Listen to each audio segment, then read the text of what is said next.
From nothing to untouchable, 2 knights, 1 horse. That is how they began.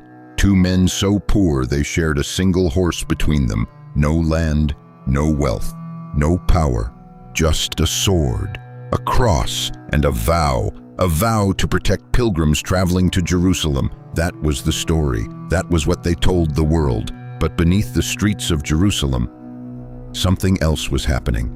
Something that would transform these 2 poor knights into the most powerful and most feared organization in human history. This is the story of the Knights Templar, and it does not end well. Jerusalem has just been conquered by Christian crusaders. The holy city is in Christian hands, but the roads leading to it are death traps. Bandits, assassins, ambushes in the desert. Pilgrims were being slaughtered by the thousands, stripped of everything they owned, left to die in the sand, left to rot under the sun with no one to bury them. Something had to be done. A French knight named Hugues de Payens approaches the king of Jerusalem. He has a proposal, a small group of warrior monks, men who fight like soldiers but live like priests, men who take vows of poverty, chastity, and obedience, men who exist for one purpose only, to protect the roads to Jerusalem. The king agrees. He gives them a place to stay, not just any place. The Temple Mount, the ruins of the ancient Temple of Solomon, the holiest ground in the entire world, the place where, according to Scripture, God himself once dwelled. And it is here, beneath these ancient stones, that the Knights Templar begin to dig. Officially, they are protecting pilgrims. But for 9 years, they dig. 9 years of digging beneath the Temple of Solomon, 9 years of secrecy, 9 years of silence. No one is allowed inside. No one is allowed to ask questions. No one is allowed to know what they are looking for. What did they find down there? Scholars have argued about this for centuries. Some believe they found ancient scrolls, documents so dangerous, so contrary to everything the church taught, that possessing them gave the Templars leverage over Rome itself.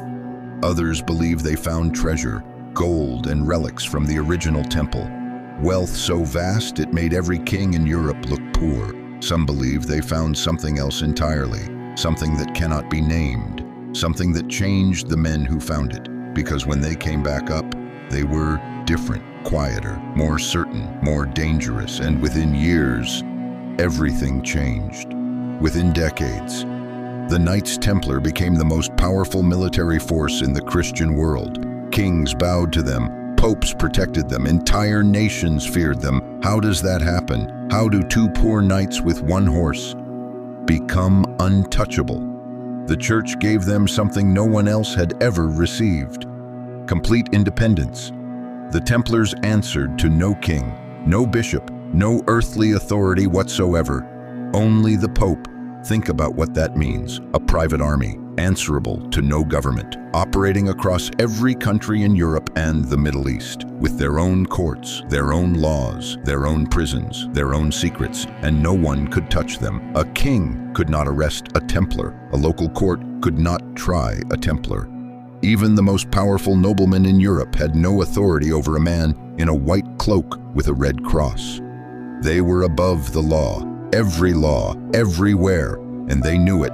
But the Templars were not just soldiers. They became the world's first international bankers. Pilgrims traveling to Jerusalem carried gold, and gold attracted bandits. So the Templars invented something the world had never seen before. You deposit your gold at a Templar house in France. You receive a document, a coded letter. You travel to Jerusalem. You present the letter at a Templar house there. You receive your gold. No gold travels with you. Nothing to steal, nothing to lose. It was genius. It was revolutionary, and it made them obscenely, incomprehensibly wealthy. At their peak, the Templars owned land in every country in Europe. They had their own ports, their own fleet of ships, their own network of castles stretching from England to the Holy Land. Kings borrowed money from the Templars. Entire wars were financed by Templar gold. The King of England owed them fortunes. The King of France was drowning in Templar debt and could not repay a single coin. They had become something no one had planned, something no one had intended, something no one knew how to stop. A state within a state, a power within a power, untouchable, unaccountable, unstoppable, or so it seemed. Because with power comes darkness. The Templars on the battlefield were unlike anything the world had seen. They did not retreat, ever. Templar law forbade surrender unless the odds were more than 3-1 against them. And even then, many refused.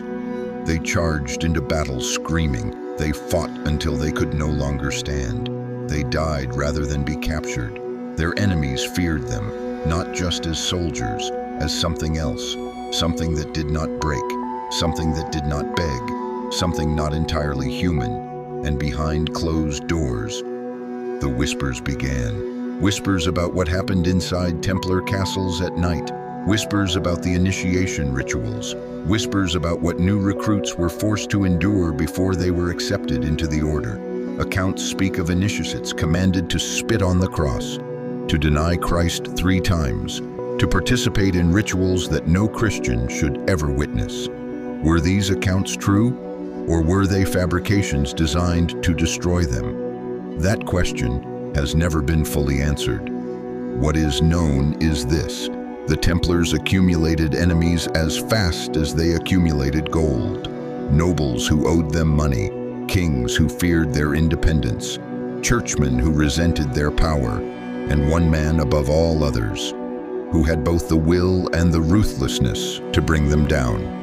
King Philip IV of France, a king who was bankrupt, a king who was humiliated, a king who owed the Templars a fortune he could never repay, and a king who had a plan. Philip went to the Pope, not with evidence, with accusations, heresy, blasphemy, devil worship, obscene rituals, crimes against God and man. The Pope, a weak man, a man who owed his very position to Philip, listened and gave Philip exactly what he needed: permission on the night of October 12th. Secret orders were dispatched to every corner of France. Sealed envelopes, not to be opened until dawn. Thousands of royal soldiers positioned themselves outside Templar houses across the entire country, waiting, silent, ready. And when the sun rose on Friday the 13th, every door was kicked in simultaneously.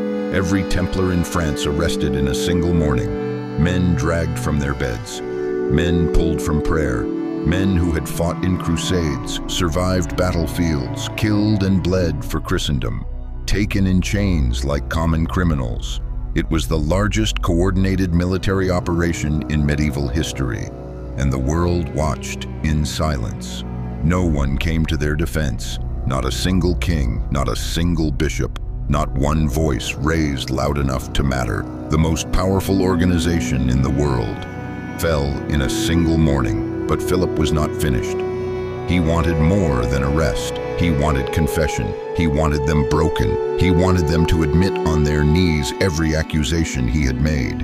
And to get those confessions, he was willing to do anything. What came next was the torture. The confessions torn from broken men in dungeon cells, the trials designed not to find truth, but to confirm guilt, the fires that burned across France, and the curse, a curse spoken by a dying man on a burning pyre, directed at a king and a pope, that some say has never been lifted. That story continues in part 2. But before we get there, think about what you just heard. 2 men, 1 horse, no money, no land, no power. In less than 2 centuries, they built an empire that made kings beg and popes obey. They invented modern banking.